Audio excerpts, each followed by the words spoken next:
જય શ્રી કૃષ્ણ, જય અન્નપૂર્ણા. અમારી ચેનલમાં તમારું સ્વાગત છે. હું આજે લઈને આવી છું સુરતી ઊંધિયું બનાવવાના છે. આપણે એકદમ સરસ રેસીપી બનાવવાના છે આજે સુરતી ઊંધિયું. તો આપણે વિડીયો શરૂ કરીશું. મેથી ઉમેરી છું. અહીંયા 50 ગ્રામ જેવી ઝીણી ઝીણી સમારીને મેથી ઉમેરી છે. અને એની અંદર મેં ચણાનો લોટ ઉમેર્યો છે. ઝીણો ચણાનો લોટ લીધો છે.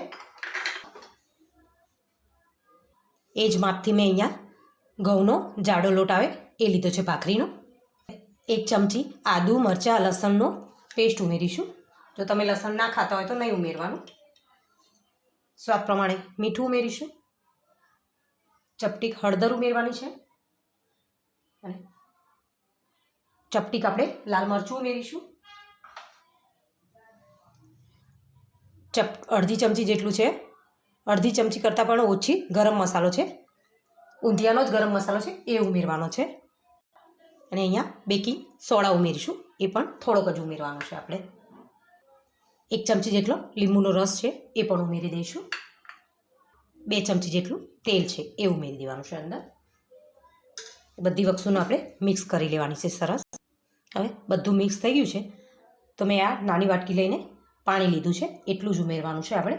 અને બધાને સરસ મૂઠિયા વડે એટલું તૈયાર લોટ કરી લેવાનું છે. આમાં બહુ પાણી આપણે નથી ઉમેરવાનું. મિશ્રણ થઈ ગયું છે સરસ તૈયાર. તો આવી રીતે મેં અહીંયા તેલવાળો હાથ કર્યો છે. આપણે મૂઠિયા તૈયાર કરી લઈશું. આવી રીતે નાના નાના મૂઠિયા તૈયાર કરવાના છે આપણે.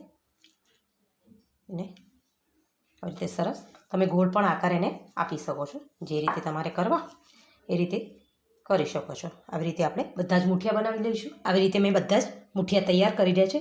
ગોળ પણ બનાવ્યા છે અને આવી રીતે મૂઠિયા ટાઈપ પણ બનાવ્યા છે. તો આપણે એને સાઈડ પર મૂકી દઈશું હમણાં. હવે જે ઊંધિયા માટે શાક લીધા છે મેં એ હું તમને બતાવી દઈશ. તો મેં અહીંયા 100 થી 200 ગ્રામ જેટલી પાપડી લીધી છે. એને આવી રીતે છોલીને મીઠાના પાણીમાં આપણે એને પલાળીને જ્યારે આપણે ફ્રાય કરીએ ને શાક ત્યારે જ એને કાઢવાની છે. એને આપણે સાઈડમાં લઈ લઈશું. અને હું તમને બીજા હવે અહીંયા મેં શક્કરિયા લીધા છે, બટાકા લીધા છે, રતાળું લીધું છે અને રીંગણ લીધા છે. અને આપણે લીલવા અત્યારે તો તુવેરના દાણા આવે છે એ પણ લીધા છે. તો આપણે શાકભાજીને હવે ફ્રાય અહીંયા છે ને તેલ ગરમ કરવા મૂકી દીધું હતું. તેલ ગરમ થાય છે આપણું. હવે આપણું તેલ ગરમ થઈ ગયું છે તો મેં અહીંયા પહેલાં શક્કરિયા લીધા છે.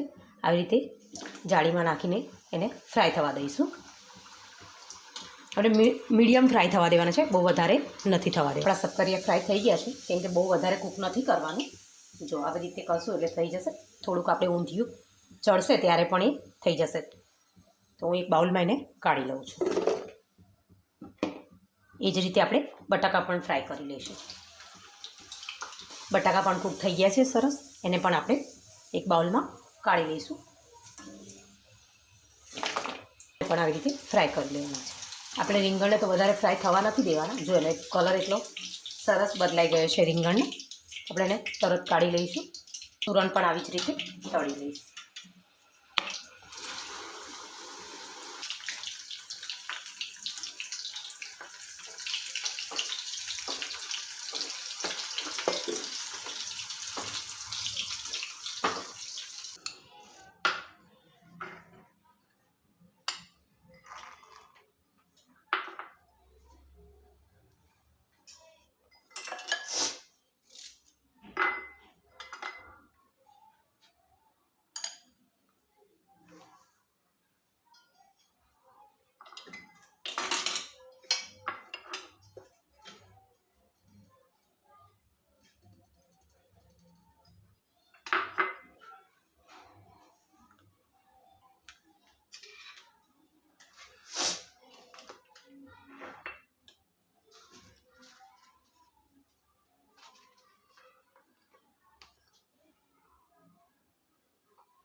આમાં આપણે સિંગદાણાનો તલનો ભૂકો ઉમેર્યો છે અને એક નાની વાટકી પાણી ઉમેરી દઈશું.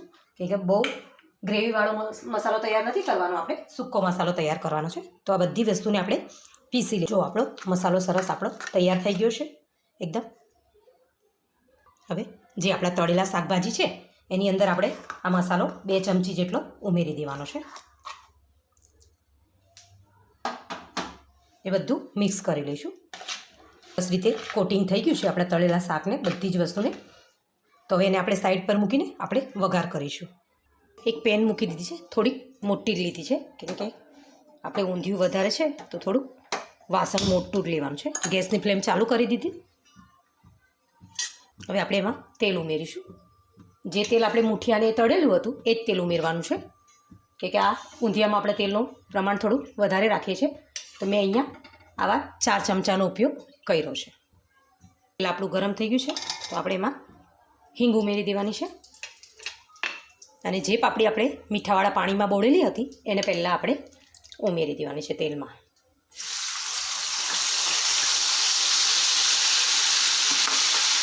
જે તુવેરના દાણા હતા લીલવા એને પણ આપણે ઉમેરી દેવાના છે. એ બધી વસ્તુને આપણે ફ્રાય નથી કરવાની, એ બધી વસ્તુને આપણે તેલમાં જ ફ્રાય થવા દઈશું. આપણે રસોઈયા જે વાપરતા હોય એ જ પાપડ ખાર આવે છે, એ આપણે જે પાપડમાં વાપરતા હોઈએ બનાવવામાં એ ઉમેરી દઈશું 1 ચપટી, કે આપણી પાપડી ફટાફટ ફ્રાઈને ચડીને તૈયાર થઈ જશે. અંદર આપણે હળદર ઉમેરી દઈશું ચપટી, કે કલર એનો સરસ જળવી સરસ ફ્રાય થઈ ગઈ છે. જો એકદમ હું અહીંયા પાપડીને પણ આજો એકદમ સરસ એ ચડી ગયેલી છે. તો એની અંદર આપણે થોડું લસણ ઉમેરી દેવાના છે.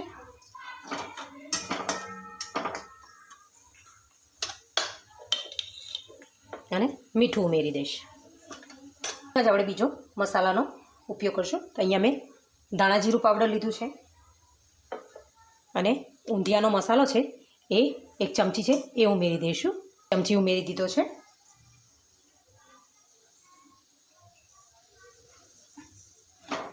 મિક્સ કરી લેવાના છે બધું આપણે. ઊંધિયું આપણું તીખું અને ગળ્યું હોય છે તો મેં અહીંયા મીડિયમ, અમે બહુ ગળું નથી ખાતા એટલે મીડિયમમાં મેં અહીંયા થોડો ગોળ ઉમેર્યો છે. ગોળથી એનું પાણી થશે એટલે આપણું બધું શાકભાજી ફટાફટ ફ્રાય થઈ જશે. અને જે કોટિંગ કરેલા શાક છે એ આપણે આની અંદર ઉમેરી દેવાના છે. ધીરે આપણે આવી રીતે એને મિક્સ કરી લઈશું, કેમ કે જો બહુ વધારે હલાવશું તો એ ઊંધિયું આપણું તૂટી જશે બધું શાકભાજી. હવે જે મુઠિયા પણ આપણે તળેલા રાખ્યા છે એને પણ ઉમેરી દેવાના છે અંદર, કે થોડા નરમ થઈ જાય. મિક્સ કરી લઈશું આપણે. ઊંધિયામાં મસાલો તૈયાર કર્યો હતો એ 1 ચમચી ઉમેરી દેવાનું છે. એને પણ મિક્સ કરી લઈશું. નાની વાટકી ટોપરાનું છીણ લીધું છે એ પણ આપણે ઉમેરીને મિક્સ કરી લઈશું. હવે આપણે ઊંધિયાને 10 મિનિટ માટે ઢાંકીને ફ્રાય થવા દેવાના છે. સરસ આપણું ઊંધિયામાં તેલ પણ સરસ છૂટું પડી ગયું છે. તો આપણે એને જોઈ લઈશું. 2 થી 5 મિનિટ થઈ ગઈ છે તો મેનું એકવાર આપણે ચેક કરી લેવાનું હોય એને. હજી આપણે એને થવા દેવાનું છે થોડું. આપણા ઊંધિયાને 10 મિનિટ થઈ ગઈ છે તો આપણે હવે સરસ ચેક કરી લઈશું. જો એકદમ સરસ તેલ આવી ગયું છે ઉપર અને ઊંધિયું આપણું બફાઈને સરસ થઈ ગયું છે. તો આપણે હું તમને ચેક કરીને પણ બતાવું. જો આવી રીતે બધી વસ્તુ એકદમ સરસ થઈ ગઈ છે. જો આવી રીતે પણ તૂટી જાય છે. તો હવે એની ઉપર હવે જે આપણે ઊંધિયાનો મસાલો ઉમેર્યો હતો અંદર એ બધો કૂક થઈ ગયો છે. હવે 1 ચમચી આપણે પાછો ઊંધિયાનો મસાલો ઉમેરી દઈશું અને લીલું લસણ ઉમેરી દઈશું. સરસ ગાર્નિશ માટે એને ટોપરાનું છીણ પણ ઉમેરી દઈશું અને આને થોડું મિક્સ કરી લઈશું.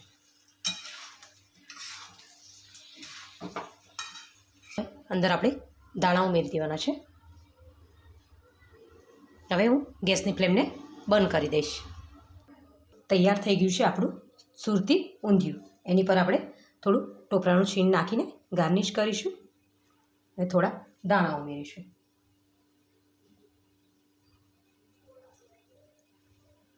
તો તૈયાર થઈ ગયું છે આપણું સુરતી ઊંધિયું. જો તમને મારો વિડીયો પસંદ આવ્યો તો લાઈક કરો, શેર કરો અને કમેન્ટ કરવાનું ભૂલતા નહીં.